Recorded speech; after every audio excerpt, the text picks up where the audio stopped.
এমএসকেড অ্যাপের মাধ্যমে কিভাবে আপনি আপনার একটি মৌজা ম্যাপ ওপেন করে পরিমাপ করবেন তা দেখাবো এই ভিডিওতে। শুরুতে আপনি এমএসকেড অ্যাপে চলে যাবেন। এমএসকেড অ্যাপে চলে যাওয়ার পর এইখান থেকে এমএসকেড 1 ড্রয়িং 2 অনেকগুলো দেয়া থাকবে। সো আপনি যে কোনো একটা, আমি প্রথমে শুরুতে যেটা রয়েছে আমি সেটা ওপেন করলাম। ওপেন করার পর এই জায়গা থেকে আপনি ডান দিকে দেখতে পাচ্ছেন যে 2 নাম্বারে রয়েছে, এই জায়গায় ক্লিক করে উপর থেকে 4 নাম্বারে মৌজা ম্যাপ জেপিইজি, অর্থাৎ জেপিইজিতে আপনার কাছে যদি একটা মৌজা ম্যাপ থাকে, অর্থাৎ আগেই আপনি একটা জেপিইজি করা একটা মৌজা ম্যাপ আপনার ফোনে ডাউনলোড করে নিতে হবে। তারপরে এখান থেকে মৌজা ম্যাপ জেপিইজিতে ক্লিক করবেন। ক্লিক করার পরে আপনার ওই মৌজা ম্যাপটা আপনি কি করবেন, এখানে ইনপুট করবেন। এখানে ক্লিক করে আমি ইনপুট করলাম। এখানে আবার নিচে সংযুক্ত করা এটাতে ক্লিক করব। ক্লিক করার পরে এইখানে এটা একটু জুম করব, যে কোনো একটা কর্নার আমি জুম করে নিব।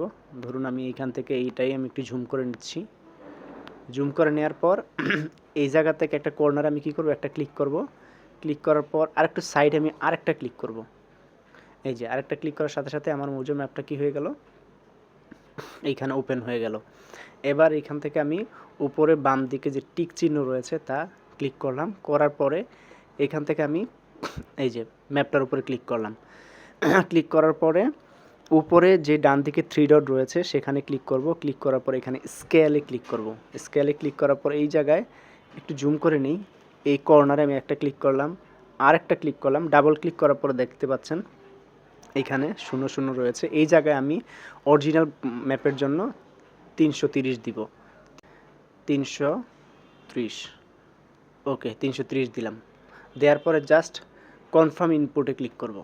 এই যে এখন আমার অ্যাকচুয়াল মৌজা ম্যাপটা ঠিক যতটুকু ততটুকু চলে আসছে, অর্থাৎ 330 দ্বারা আমি যখন ইনপুট দিব তখন আমার অরিজিনাল মৌজা ম্যাপটা এখানে চলে আসবে।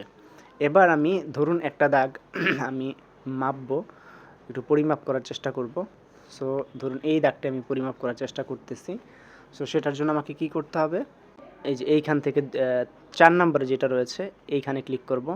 ক্লিক করার পর এই যে দূরত্ব যেটা রয়েছে, এই যে দূরত্ব, এই নিচ থেকে যদি বলি তাহলে একদম ডাইমেনশন কুইক, ডাইমেনশন রৈখিক, তারপরে দূরত্ব রয়েছে, এটাতে ক্লিক করব।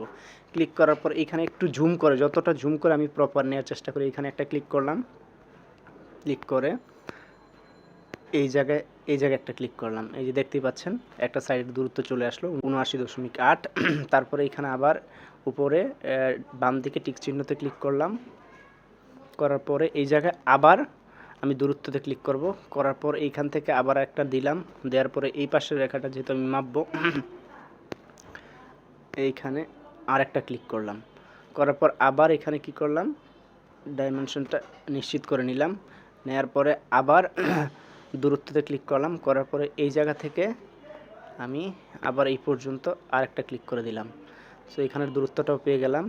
এবার আরেকটা দূরত্ব নিয়ে ওই পাশের আরেকটা লাইন যেহেতু বাকি রয়েছে, সো এখানে ক্লিক করে এই জায়গায় ক্লিক করে দিলাম। সো আমি চতুর্পাশের দূরত্বটা আমি পেয়ে গেলাম। ওকে, এই যে এই জায়গা থেকে ক্লিক করলে এই যে পলিলাইন রয়েছে, এই পলিলাইন নিলাম। নেওয়ার পরে আমি 47 দাগটা আমি পলিলাইন করব। এই জায়গায় আমি জাস্ট সবটা পলিলাইন করব।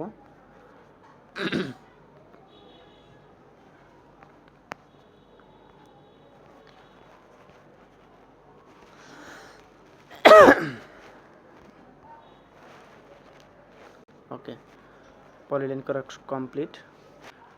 পলিলাইন করা শেষ হলো। পলিলাইন করার পরে এবার এখান থেকে আমি জাস্ট একটা এই দাগের উপর ক্লিক করব। ক্লিক করার পর আমার দাগগুলো ধরেছে, এখান থেকে আবার উপরে 3 ডটে ক্লিক করব। প্রপার্টিসে যাব। প্রপার্টিসে যাওয়ার পরে একদম নিচে দেখতে পাবো টোটাল কতটুকু জমিটা রয়েছে।